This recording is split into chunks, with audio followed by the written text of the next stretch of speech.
Where am I? Who are you? Are you going down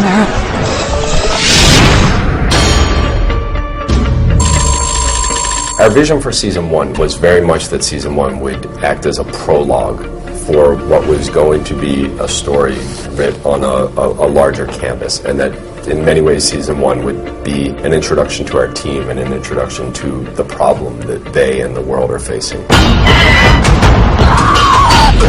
And now in Season 2 we want to start to actively deal with that problem. We, as writers and producers, knew things about the world of our characters that we were talking about all the time, but that we were still playing close to our audience. For instance, the fact that Peter Bishop apparently died when he was 7 years old. We always talked about that, and there were clues and hints throughout in the series, dating all the way back to the pilot. I'd like to check your blood pressure. Why don't you check your own blood pressure? Mine's fine, thanks. But we made the decision that it's time to share that with the audience. We also decided it was time to actively go to the alternate reality and see that, in fact, William Bell has the capacity to cross over to the other side. That is, assuming that that's the one and only William Bell, and that there isn't another one on the other side as well.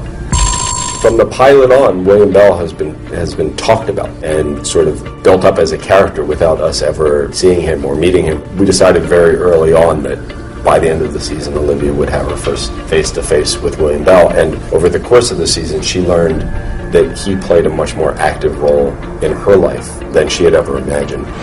Via the cortexiphan trials that he did to her as a child, the idea that the only way she could meet him was actually to cross over, and in some ways that the gift, the ability he gave her as a child was the thing that enabled them to meet at all, sort of has a troubling symmetry to it. In his own mind, Mussolini was a good guy. So in his mind, William Bell is absolutely a good guy. Similarly, in Walter Bishop's mind, he's a good guy. Whether or not either of them is right, is a morally relativistic question that I'm not sure we can be the judges of. I think what's interesting about Walter is that through his insanity, he's gained humanity. As a younger man, he didn't really engage with people. He saw them as things to be experimented upon. He never really engaged with his son. But now, having gone through such a dark phase of his life, he's actually come through the other side with more of his humanity intact. So I'm not sure if Walter were given the choice of going back to who Walter used to be, he would even take that. We treat the observers as maybe not necessarily from either of these two realities. They may be from a whole different dimension. In episode 4, when the observer is on the phone, he's talking to somebody from his reality, from his universe, somebody who he reports back to. It has arrived.